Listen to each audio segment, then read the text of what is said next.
there's going to be some serious growing pains when those two try to play together. Now, they're both great players, don't get me wrong. But LeBron wants the ball, and Luka definitely wants the ball. He ain't lying. Luka and LeBron could get 30 each, but they can't compete Greg, on the backboard. Greg. And they both can give up 30. Yeah. 3-point attempts. Here comes Washington. We got them in a trade about this time. Brown. Jaylen Brown goes right past Doncic and the slam. It's Dinwiddie. James the bump to the right. Tatum gets past Doncic, gets to Durant, banks it home. Oh, that's not good. So, as I'm sure you guys know by now, one of the biggest trades in NBA history went down this weekend. It sent Luka Doncic to the Lakers and Anthony Davis to the Dallas Mavericks. An absolutely stunning move nobody saw coming, and for Mavericks fans, a move they utterly despise. Why? And looking at both these teams' rosters, Dallas and the Lakers, on the Mavericks side, there were some big-time questions in the long term. Looking at the Lakers, most of their concerns deal with the short term. And of course, look at their big-time superstar duo, that being LeBron and Luka. While they're great individual players apart from each other, you gotta ask the question, can these two guys who are so similar offensively, as well as defensively, coexist and steal a championship? This Luka trade in the short term, there's still some potential, some chance, alongside LeBron James, they could pull off a title. Is it likely? No. Would I bet against it? 100%.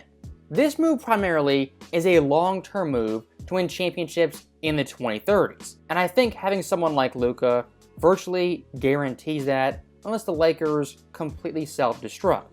And once again, looking at the short term, the combo of Luka and LeBron, your two best players, offensively, these guys as individuals, apart from each other, are fantastic and near one-to-one comparisons at their peak.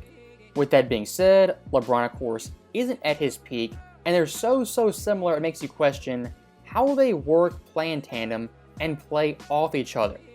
And also one of the big-time concerns is the defensive end, as both these guys are meh defenders at best, and most nights below average. And give it up to Gobert.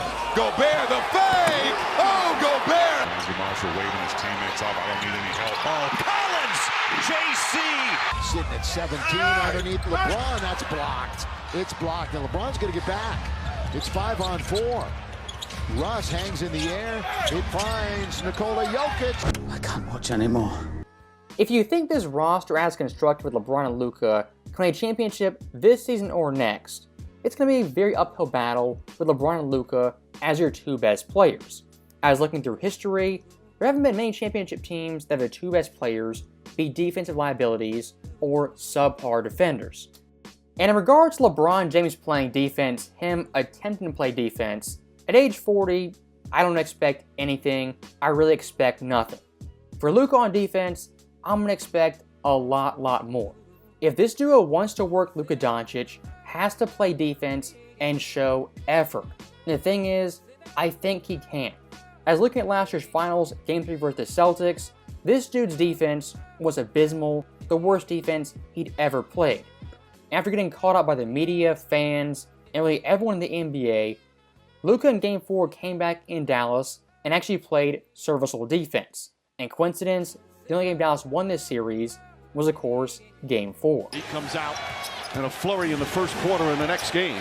Shot clock at 5. Well defended there on Tatum. See, they're attacking Xavier and just getting him in a one-on-one situation. And everything is in the paint right now. Tatum finds Holiday. Outside White. Look, when it comes to Luka Doncic on defense, it's never really his forte, his strong suit. It's just not who he is as a player. But looking at someone like the Joker, who did struggle on defense mightily early on, this guy now in 2025 is far from a liability, and most nights, a plus on that end. Luka at age 26 was not there yet. By 28-29, I think he will be. And us fans kind of knowing that, kind of seeing that, that's why this Mavericks trade again makes zero sense. Luka at age 25 isn't a finished product. AD age 32, he's a finished product, is who he is. he's not changing or getting better. And let me tell you something else, Greg. This thing is not going to be smooth in LA with him and LeBron, because both of them want the ball 100% of the time. I think that's going to be, I don't know if, because Luka does not move without the ball. LeBron does not move without the ball. There's going to be some serious growing pains when those two try to play together. Now, they're both great players, don't get me wrong. But LeBron wants the ball, and Luka definitely wants the ball. If you ask the average fan which player of the past decade was the most ball dominant, needed the ball the most, they'd probably say LeBron, Luka, and James Harden. And looking at those three guys specifically, I mean, great passers, playmakers, and scorers. But the one kind of drawback, the one negative thing, they need the ball. They control the offense, set the pace, set the tempo. They really do everything.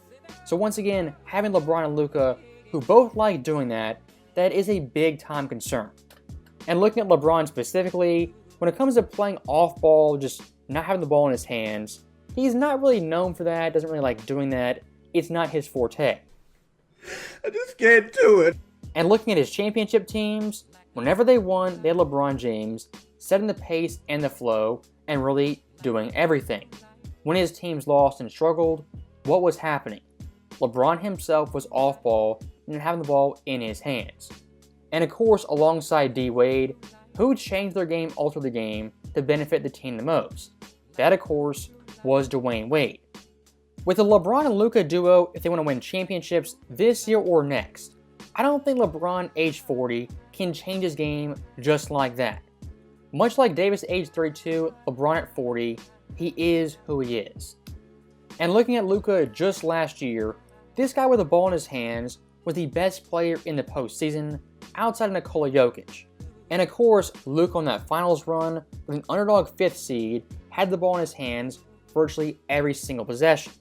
As Luka in the playoffs ranked 2nd in time possession, 3rd in touches, 4th in seconds per touch, and 6th in dribbles per touch. Out of the entire postseason last year, Luka Doncic had the ball the most and made the most happen with the ball in his hands. Hey, I'm not surprised. And looking at Luka's Mavericks team, who was his co-star and sidekick that played out of his mind? That, of course, was Kyrie Irving, a former LeBron James teammate. And for Kyrie, much like Wade, was his one unique skill and trait that he's phenomenal at: playing off ball, not needing the ball to score or be effective. Guys like Luka and LeBron with Kyrie, they're otherworldly. Now, Luka and LeBron together, I don't know if it's the greatest fit, greatest duo you could possibly form in Los Angeles. Luka and LeBron pick and roll. How do you stop it, Mr. Wade? Luka, LeBron, empty side, pick and roll, butt naked. Yeah. How do you stop it? You pray. And LeBron, LeBron is cold in that pocket when he go to the 4-man. Yeah, I was talking about Luka screening for him. But either way. Either way. Because then you got shooters. Because he posts up, he played a game, So stopping D-Wade right there, of course, respect his basketball knowledge he brings to the game, his insight. But in this case, I don't agree at all. The idea of Luka and LeBron running pick and roll, Luka at the 1, LeBron at the 4, small ball 5, I don't see that working at all. LeBron at his best is going downhill in transition, getting easy buckets on the fast break. Luka at his best, playing at his own pace in a slower offensive team. And speaking of the pick and roll, looking at Luka, this guy really from day one at pick and roll scoring, one of the best players in the NBA. As looking at the past 6 years, every single year was top 5 in that category. And of course, Luka's teammates on this pick and roll, who were they? People like a Lively, a Gaffer, Dwight Powell, or Porzingis who could pick and pop. But for the most part, these guys, they're rim runners, they're big bodies, and 7-foot bigs. LeBron James isn't that player, and really never has been. As looking at LeBron's time with the Lakers, his pick and roll scoring as the roll man, it's virtually non-existent. As every single year but 1 year, he was below 5% at pick and roll scoring as the roll man. Compare the entire NBA, that's in the bottom 10%. Look, LeBron is an athlete, 6'8", 250 built like a tank. He is a big player, but the way he plays is not like a big man a 4 or a 5. The guy next to Luka's going to benefit the most from this is someone like a Jackson Hayes, who's in the same vein as a Gafford or Lively. Of course, not as good, but the ideal Luka pick-and-roll talent, not LeBron James. So that right there is the end of the video, and once again, the LeBron-Luka duo, they're going to get all the hype, all the attention, as they should. But these guys as a duo, I wouldn't pick them as the ideal two-man tandem to win a championship or compete in the Western Conference. Individually, they're great players. Together, it's going to be interesting. So, as always, thank you guys for watching. Hope you enjoyed it. I'll see you next time.